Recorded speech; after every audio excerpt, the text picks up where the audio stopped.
Chumash and Rashi, the Torah portion, Chayei Sarah, we continue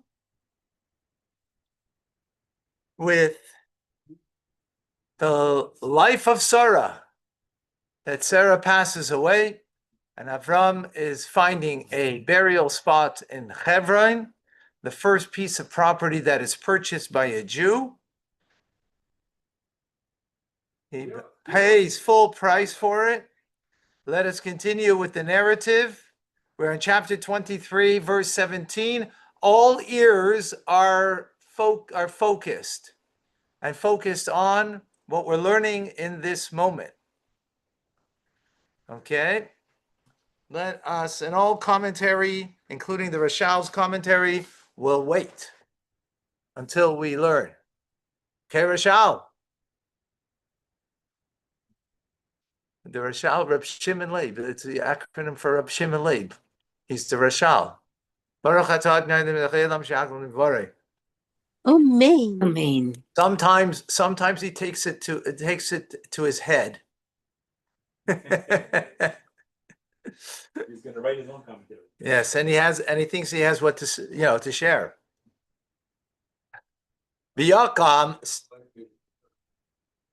Right, because right now we're learning Chumash and Rashi. The Rashal commentary will come. V'yakam, and it stood up. Rashi is going to pick up on that word, v'yakam, that it was established. The way we would translate it would be established, but it literally means it stood up. Stay Ephraim, the field of Ephraim, asher b'machpelah, that has in it the machpelah, which is the doubled, right, cave. Asher lifnei Mamre, that is facing Mamre. Hasada, the field. The Hamara, and the cave. Asher boy, that's within it. Chola eitz, and all of the trees basada that are in the field. Asher bechol gvulai saviv, that are in the boundary around. Okay, Rashi. V'yakam, stay Ephraim. The Ephraim's field, which is the Machpelah facing Mamre, stood. What does it mean? It stood. Tekuma haisalav. It had an ascent. Shiyatza miyad hedre, because it left the possession of a commoner, Ephraim. Liyad melech, to the possession of a king. Who's the king? Avram. He's the king, right? But the simple meaning means that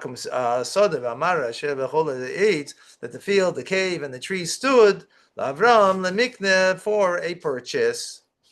So it's interesting that it adds over here about the trees. Like, what's with the trees all of a sudden? Why is it here? Rashi doesn't pick up on it. Like, why is that important to mention that the trees were also part of the purchase? Maybe like every last piece, even the trees, right? Every aspect was purchased, full price, and so on. Thought. Okay, verse number 18. Lavram, and to Avram lemikne, as a purchase le'enei b'nei ches, to the in view, it literally means eyes, but it means in view of the children of Ches, b'chol ba'ei shar yirai, who came, and all of those that came to the gate of the city. Rashi b'chol ba'ei shar yirai, all those came to the gate of the city, b'kerev kulam, among all of them, b'maimed kulam, in the presence of all of them, hikno uloi, Ephraim transferred ownership to Avraham. Others don't say, 3,000 years later, that this land doesn't belong to Avraham. No. He bought it, right? He didn't usurp it in any manner. Full price, in fact. Verse number 19. And afterwards, cover Avram. Avram buried is Sarah Ishta, his wife, El Maras, into the cave. Stay Hamachpelah, in the field of the Machpelah, Al Pnei Mamre, which is facing Mamre, He Hebron, which is Hebron, Be'eretz Canaan, in the land of Canaan. Emphasizing again, before it didn't say Hebron and then Canaan, now in this verse it's giving full address, right? It's giving full address. Thank you, Shmuel. Verse number 20. Competition's coming. But Chumash Rashi is no competition because that's real food. Real food for the soul. Food for the body. Yes. V'yalkam hasodeh, and the field stood. Ba'amara, and the cave asher boy that's in it. Avram, to Avram lachus is covered for a possession of burial, a holding place of burial. Me'ez b'nei ches, from b'nei ches. Again, repeating. Rashi's not picking up on it. Further emphasis. Sometimes it seems to me. Whoa. Okay. You need caffeine?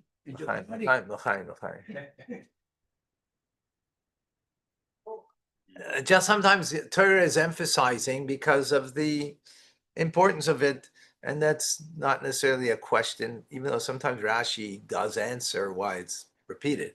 But okay, we're now chapter 24, verse 1. Avram Zokin, Baba Yamim. Avram was old. Baba Yamim, he came into his days. That's literally what it means. Here it says deeply internalized, right? That's why it translates over here. Here it translates it well into his years, came into his days. Chassidus explains that, yeah. Baba Yamin, Hashem, and God, Berach is Avram Bakil, and Hashem blessed Avram with everything. Okay, Rashi. Berach is Avram Bakil. What does it mean that he blessed him with everything? Bakil, Ben. So this is interesting. In everything, so the numeric value of Bakil is the same as Ben. Ben is 52, and so is Bakil. Base is 2. Nun is 50, so you have 52. Right, so you have the base of Bakil in everything. Chaf is 20, and Lamed is 30. So 30 and 20 is 50, and 2, 52. He blessed him with everything, meaning his son. Now that he has a son, he has to marry him off to take a wife.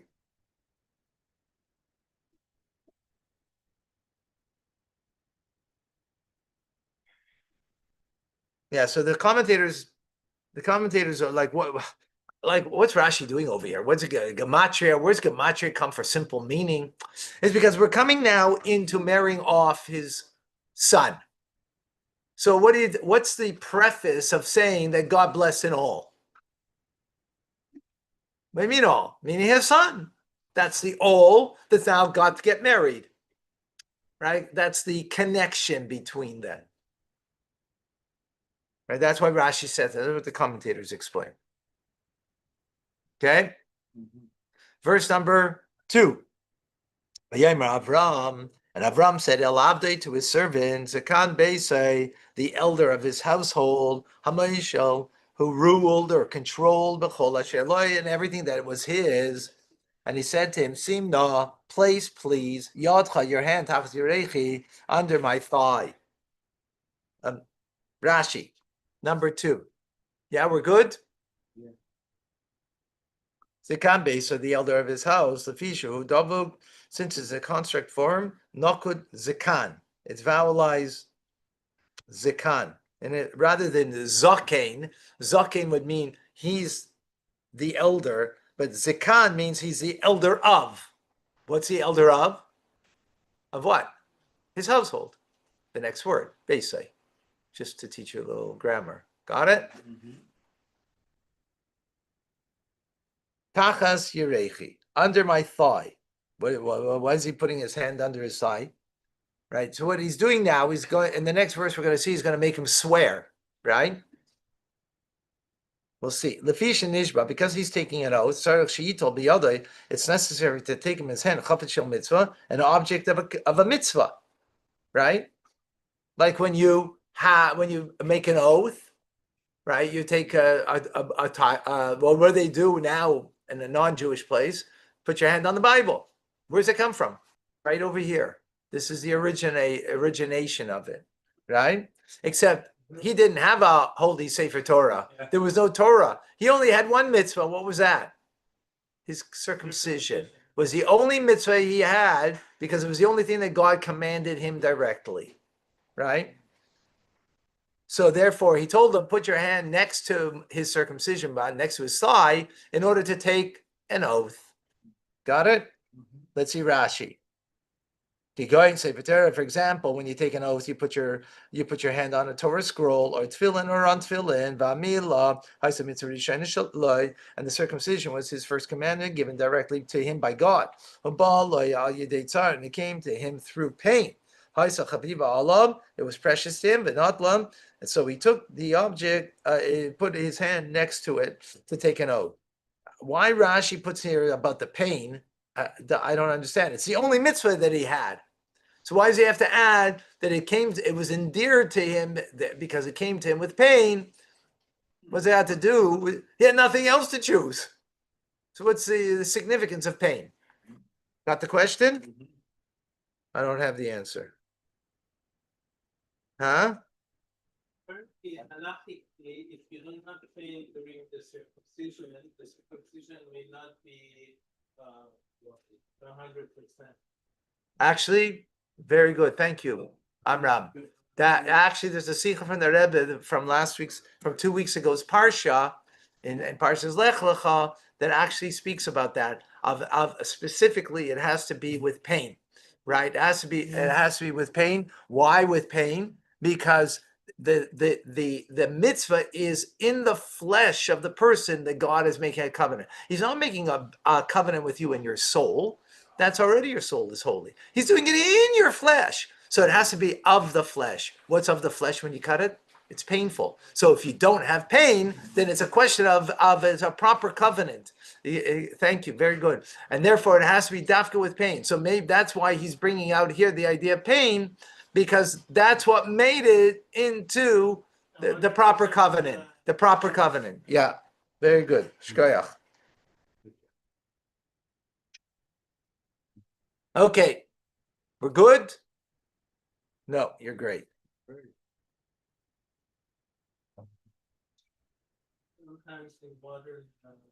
Okay, and I'm going to make you I'm going to swear you B'Hashem in God, Elikei Hashemayim, who's the God of heaven, Elikei Haaretz, and he's God of earth. Following? Where is God a God of? Where is he a God of? Heaven and earth, we just said, right? Pay attention to that because you'll see later.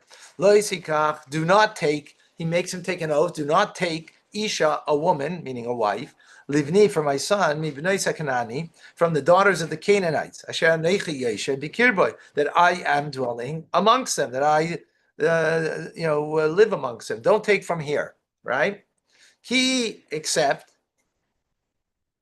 right, rather, El Arzi, to my land, Vel Maladi, the place of my upbringing, Telech, you shall go. In other words, where's that? Mesopotamia, to Iraq, Iran, right? Over the Euphrates.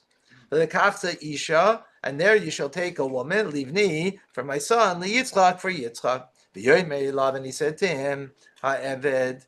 So the servant said to him, Ulai loy sa'iva, perhaps she will not want Aisha, the woman, laleches, to go acharai, after me, el haaretz hazais, to this land. In other words, maybe she's ready to get married, but she wants to live in her homeland. She doesn't want to live in Canaan, right? Oshiv is bincha, shall I return your son el haaretz, to the land misham, that you left from? Now, should he go back there? Right, that's the question.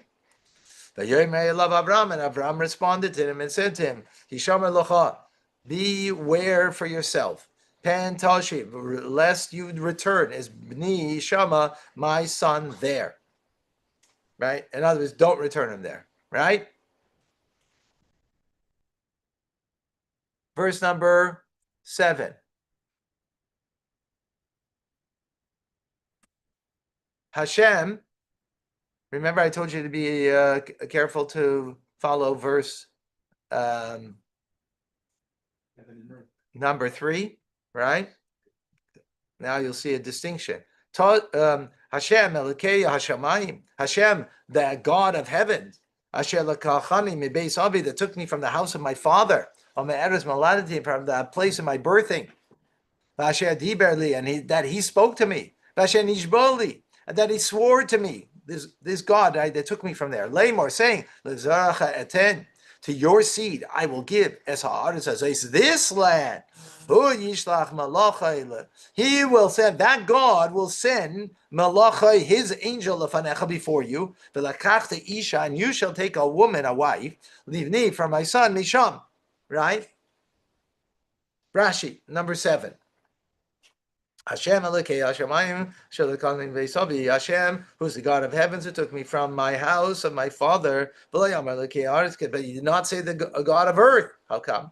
But earlier in verse number 3, he said, I'm going to make you take a vow. But Hashem, in God, who is this God? Elokei Hashemayim, who's the God of heavens, and of earth.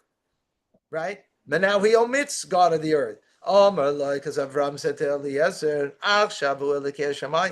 now he is the God of heavens, and the God of earth. Why? Is because I made God familiar in the mouth of people. Now now there's people who recognize God in this world. But when he took me from my father's house, he was only God of the heavens, but not the God of the earth. Because the people of the world did not recognize God. And his name was not commonly mentioned here on earth. That's a distinction. Right? And my understanding with that is, so what was that? What's the point of that? In other words, don't take back there, right? Back there where I came from, that's the source of where God's only in heaven, right? But over here, he's also God on earth, even though the effect may have been over there, but this is the place. But I'm not, that's my thought. From the house of my father, I'm from Charan. From the place of my birth, from Ur Kasdim. It seems to me that he's saying before I was spreading godliness, monotheism in this world. I was coming from my father. Now this is what I do. So now people in earth recognize Hashem. I think he's more of a. Yeah, that's exactly what Rashi said. Yeah. That's what Rashi said. Yeah. Okay. Who spoke concerning me, right? In other words, God, right? He spoke to me. The tzarki for my needs. He spoke concerning me. Similarly, all the instances where we use this word li, because li to me, to him, to them, right? When it's connected to a verb of speaking, it doesn't mean here it spoke to me, he spoke concerning me, right? That's what it means. And it should be understood as targum concerning me, right?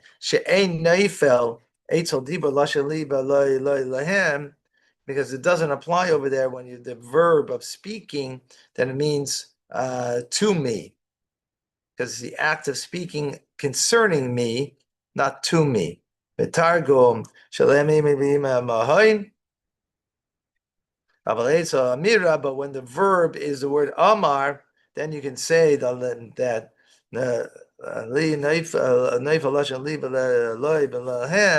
to me, to him, and to them. That he swore to me, by the covenant between the parts, right? That's where he made the oath, if you recall, right? Okay, verse number 8. Second last verse. If she does not desire, if she doesn't want, Haisha, this woman, laleches, to go acharecha, after you, and others to come back here, Benikisa, you will be clean, you will be absolved, Mishvuasi, from my oath. Zois, this particular oath, this oath. Rak, however, only, as bini, my son, loy soshiv, do not return shama there. Rashi in number 8. In the keys mishvuasi, you'll be absolved, clean. Naki means clean, means absolved over here in the context of my oath. Kach le isha, take a wife for him. Nibneis aner be'eshkol be'mamre, from the daughters Enel, Ashkol, and Mamre. Whoa, how does he get that from over here? From those words? Well, How's Rashi say that? You follow my question? But where does that say? It's here. It's saying you're absolved. It doesn't say here specifically who to take from these words. How's Rashi get that? I think it's for the whole verse, but I'm not clear. Okay, let's see if the Rebbe says something. Rak is bini, only my son, right? Rak miyutu. Rak over here means a limitation. Bini einay chezer. Rashi is putting he already said that don't take my son there. So what are you saying? Rak is bini. What are you? So first of all, repetition, and the implication of rak means only my son won't go. Guess what? But my son's son will go. Yaakov will go there. That's where he's going to marry Rachel and Leah. That's what Rashi says now. About Yaakov, then Beni, the son of my son, Sefer Lachzor, he will return there. why do you think? Donations for the eggs. Anybody got some chickens so we could lay some eggs? My neighbor does. Abraham didn't want Eliezer to take his son to Haran. Well, first of all, he said clearly over here because this is the land that God had promised. But we already learned earlier, Rashi doesn't mention it here, but we know this earlier, that by the Akedah, by the binding of Yitzchak, right, that what did he become? He became an oila. He became an offering to God, an ascent offering to God. He was put on the altar of God. He can never now be out of a holy place. So he never left Canaan. He became an offering to God, right? And that meant that now he is on the altar, so to speak, forevermore, and therefore he cannot leave the Holy Land, the land of Canaan. He can't leave it, right? But that's him, not his son, Yaakov. At the same time, Abraham brought the field of what was it called? The field of Machpelah. Yeah. So the thing is that field was somewhere around 400 parsa. You recall from a previous reading. What do you want to say? They just believe that that field, that 400 parsa, 400 by 400, represents the entirety of Israel, which, by the way, amounts to approximately 1,200 miles. So Greater Israel is taken to be 1,200 miles by 1,200 miles, which I believe includes Haran and some of the other places. All right. Shkoyach. Okay, last verse. Yasem ha'evan, and he placed the servant, his yada, his hand, tachas yerech Abraham, under the thigh of Abraham, adain of his master, v'yishbalai, and he swore to him al davar hazeh, on this, regarding this thing.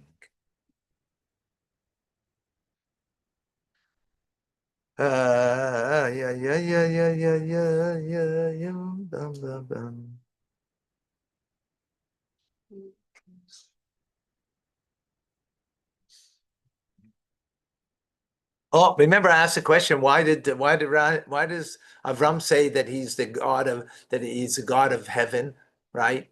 Well, what's that got to do with anything over here?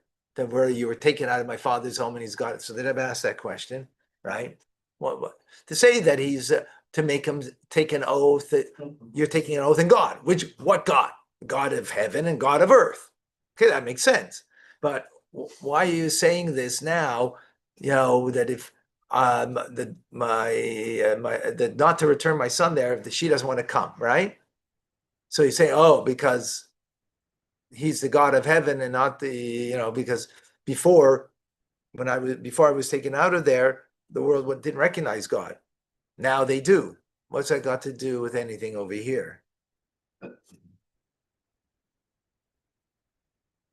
The ribbon when it serves.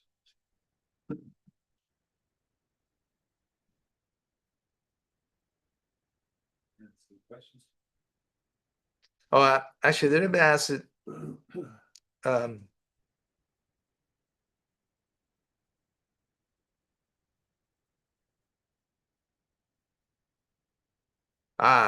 Why is he mentioning that he was the God of heaven? That's not important over here. Should just said now God is the God of earth. But when he took me, he was only the God. I'm not exactly asking my question. He's asking the way Rashi says it.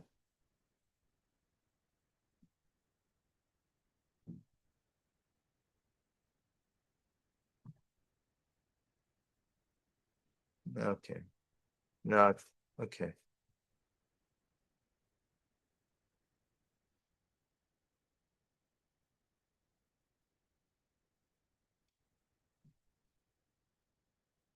Oh, okay, now he has, okay, that's in a different place. So Avram wanted to explain to Eliezer his seeking out a wife for Yitzchak. It looks contradictory. On one hand, Avram is commanding Eliezer to bring a wife to Yitzchak from the place where he grew up, right? And together with that, he's telling to Yitzchak that he shouldn't live there. Right? He shouldn't live there. I mean, if she's okay to take from there, then why shouldn't he live there? Right? And he gives him a very strict warning about it. Hishamar lecha, right? So this creates a question. If there's a great virtue in taking a wife from there, and therefore only there, not from Canaan, right? So why do you have to negate so much, so strongly, that Yitzchak himself shouldn't live there? That's why he says that he was the God of heaven only. The woman, the wife, she asked to come from the family, from my family, right? Yes, from the Beis Avi, because they are appropriate to make the shidduch. But together with that, the place of dwelling isn't appropriate, because that's where it was originally the God of heaven, right? The Rebbe is actually saying the way I said it. He's saying it better than I said it, but saying this, right? And therefore, when he took from the God, he was when I was taken from there, God was only the God of heaven, not the God of earth. That people didn't recognize him, and others, the place isn't a good place. The family is the right family to take from. But the place, which means that he would go back there to live in that place, is not appropriate for him. Okay, yeah, similar to what the way I explained. All right, folks. Tiny coming up shortly.